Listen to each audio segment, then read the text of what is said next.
আমাৰ BTC এৰিয়াত আহি থকা চেঞ্চাছৰ সংক্ৰান্ত যথেষ্ট নিজৰ মাজত বাক বিতণ্ডতা চলি আছে আৰু সেয়েহে আমি সেইটো অলপ স্পষ্টীকৰণ দিবলৈ আজি এই প্ৰেছ মিটটো লোৱা হৈছে। এতিয়া বিশেষকৈ মোৰ ফালৰ পৰা মই চুটিকৈ ক'বলৈ ইচ্ছা কৰিছোঁ যে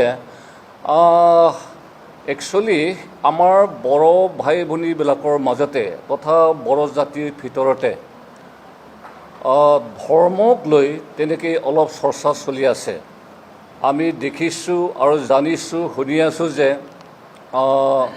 ক'বলৈ বাধ্য হৈছোঁ, ক'বলৈ ইচ্ছা নাছিল যদিও ক'বলৈ বাধ্য হৈছোঁ, কিন্তু স্পষ্টীকৰণৰ কাৰণেহে। আৰু সেইটোৱে হৈছে যে আমাৰ বাথৌ ভাই ভনীসকলে তথা বাথৌৱাৰীসকলে এতিয়া কিছুমান ধৰ্মাৱলম্বীবিলাকক তথা কিছুমান ধৰ্মৰ মানুহবিলাককো আহি থকা এই চেঞ্চাছত বাথৌইজম লিখিবলৈ আহ্বান কৰিছে। অৱশ্যে আমি বেয়া পোৱা নাই আৰু সেই আহ্বান কৰা তথা অনুৰোধ কৰাটো বেয়া নহয়, সকলোৰে সেইটো দায়িত্ব আছে তথা ক'বলৈ তেনেকৈ কি আছে, এইটো স্বীকৃতিটো আছে। কিন্তু এই সম্বৰ্ধত আমি ইয়াকে ক'বলৈ ইচ্ছা কৰিছোঁ যে যদিও আমি বেয়া পোৱা নাই, তথাপি এই সংক্ৰান্তত আমি ইয়াকে ক'বলৈ বিচাৰিছোঁ যে যদিহে বিশেষকৈ খ্ৰীষ্টানবিলাকৰ কথা উল্লেখ হৈ আছে, আমি প্ৰায় 100 বছৰ আগৰ পৰাই বড়ো খ্ৰীষ্টানবিলাকে খ্ৰীষ্টান বুলি লিখি আহি আছে। আৰু যদিও আমি খ্ৰীষ্টান হৈছে বড়ো হিচাপে, তথাপি কোনেও আমাক বড়ো জাতি নহয় বুলি কোনেও কোৱা নাই, চৰকাৰ ফালৰ পৰা কোৱা নাই, কোনো ছ'চাইটিৰ ফালৰ পৰাও কোৱা নাই। যদিও আমি খ্ৰীষ্টান হওঁ, তথাপি বড়োৱে তেনেকৈ চলি আছে। আৰু যদি আমিহে আহি থকা এই চেঞ্চাছত যদি খ্ৰীষ্টান হৈ যদি আমি বাথৌইজম যদি লিখে, তেতিয়াহ'লে আমাৰ ফিউচাৰৰ কাৰণে তথা ভৱিষ্যতৰ কাৰণে আমাৰ অতি চিন্তনীয় বিষয় হ'ব। আৰু কেনেকৈ চিন্তনীয় বিষয় হ'ব সেইটো হৈছে যে আমি সকলোৱে জানে যে BNS ভাৰতীয় ন্যায় সংহিতা যিটো ছেকশ্যন আছে 318 আৰু তেনেকৈ IPC ইণ্ডিয়ান পেনেল কোড যিটো 415 and 420 ছেকশ্যনত তো এনেকেই লিখা আছে যে যদি আমি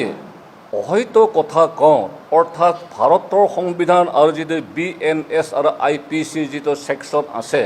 ইয়াৰ মতে আমি যিটো হয়ত সেইটো ক'ব লাগে। যদি আমি অহৈত কথা কওঁ, তেতিয়াহ'লে আমাক সেই সংবিধানে আৰু আইনে আমাক দোষাৰোপ কৰিব। আৰু আনফালেদি যিহেতু আমি খ্ৰীষ্টান হওঁ, সেইকাৰণে আমি ক'বলৈ বাধ্য হৈছোঁ যে আমি যিটো আমাৰ খ্ৰীষ্টান ধৰ্মৰ যিটো পবিত্ৰ বাইবেল আছে,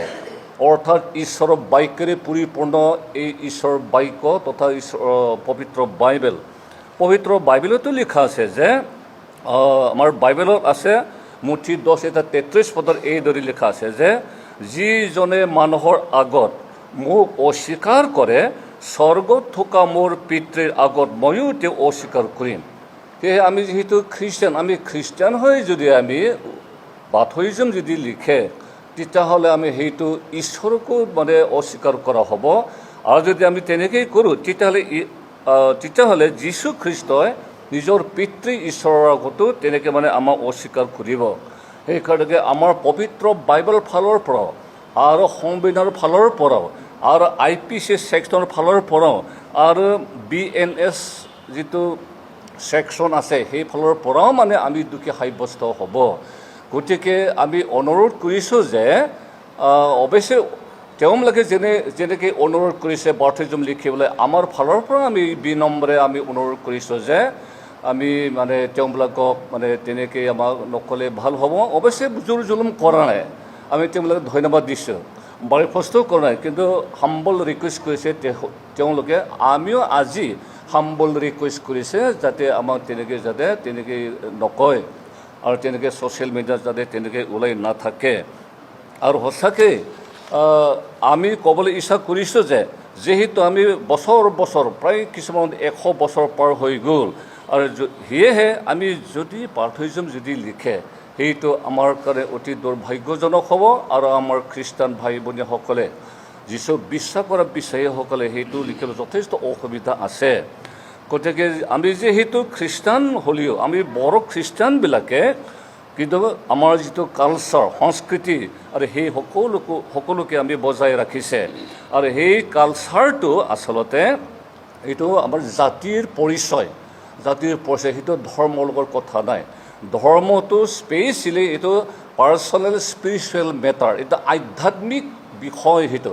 গতিকে সেই ধৰ্মৰ লগত আৰু জাতিৰ লগত আৰু সেই চেঞ্চাছৰ লগত সেইটো যাতে সামঞ্জস্য ৰাখি তেনেকৈ যাতে আহি থকা দিনবোৰত যাতে তেনেকৈ নকয় আমি মানে হাম্বল ৰিকুৱেষ্ট কৰিছে আৰু তেনেকৈ আমি জানো যে যদি আমি কালচাৰ বুলি কওঁ তেতিয়াহ'লে কালচাৰ বুলি যদি আমি কওঁ তেতিয়াহ'লে ভাষা সাজ পোছাক জীৱন ধাৰণ কৰা তথা খোৱা লোৱা ৰীতি নীতি এইবিলাক কালচাৰ পৰে ইত্যাদি ইত্যাদি গতিকে সেই ধৰ্মৰ লগত সেইটো সম্পৰ্ক নাই সেইটো পাৰ্চনেল স্পিৰিচুৱেল মেটাৰ বুলি মই অলৰেডি ক'লোঁ সেয়েহে শেষত মই ছুটিকৈ ক'বলৈ ইচ্ছা কৰিছোঁ শেষত আমাৰ বড়োৰ যিমান বেলেগ বেলেগ সংগঠনবিলাক আছে এই বেলেগ বেলেগ বড়ো সংগঠনবিলাকে আনকি অন্য সংগঠনবিলাকেও সংগঠনৰ যিবিলাক নেতৃবৰ্গ আছে অৰ্থাৎ লিডাৰবিলাক আছে তেওঁবিলাককো আমি আজি এই প্ৰেছ ক্লাবৰ যোগেদি হাম্বল ৰিকুৱেষ্ট কৰিছোঁ আমি অনুৰোধ কৰিছোঁ যে যাতে আমাৰ মাজত তেনেকৈ বিশৃংখলা সৃষ্টি নহয় আমি এজ এ বড়ো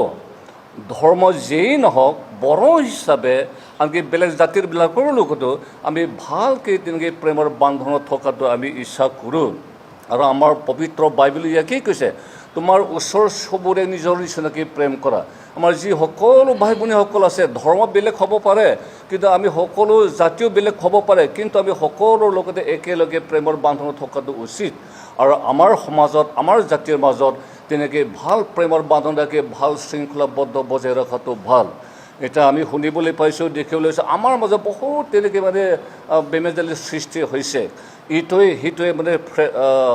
ফেচবুকত আৰু তেনেকৈ মিডিয়াত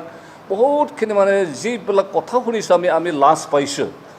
যিটো ক'ব নালাগে সেইটো বৰ লাজৰ কথা কেৱল আমি পাৰ্টিকুলাৰ ধৰ্ম কোৱা নাই ইভেন খ্ৰীষ্টানবিলাকৰ মাজত বাথৌবিলাকৰ মাজত হিন্দুবিলাকৰ মাজত যিয়েই নহওক কিন্তু সকলোৱেই নহয় কিন্তু কিছুমানে তেনেকৈ মানে খুব মানে আইনৰ বিপৰীতে তথা সংবিধানৰ বিপৰীতে তথা আমাৰ যিকোনো ধৰ্মৰ বিপৰীতে এনেকুৱা ধৰণৰ যিবিলাক যুক্তি দাঙি ধৰিছে যিবিলাক মত বিনিময় কৰিছে সেইটো যিবিলাক মানে আমাৰ জাতিৰ মাজত আমাৰ সমাজৰ মাজত মানে বেলেগ খুব মানে কি কয় ভাল তেনেকৈ পৰিস্থিতি স্থাপন কৰাৰ পৰিৱৰ্তে তেনেকৈ মানে বহুত মানে তেনেকৈ বেয়া সমস্যা নিজৰ মাজত প্ৰেম বান্ধন মানে পূৰা মানে ছিঙি গৈছে এনেকুৱা যাতে নহয় আমি মানে খুব মানে হাম্বল ৰিকুৱেষ্ট আমি সকলোকে আহ্বান কৰিলোঁ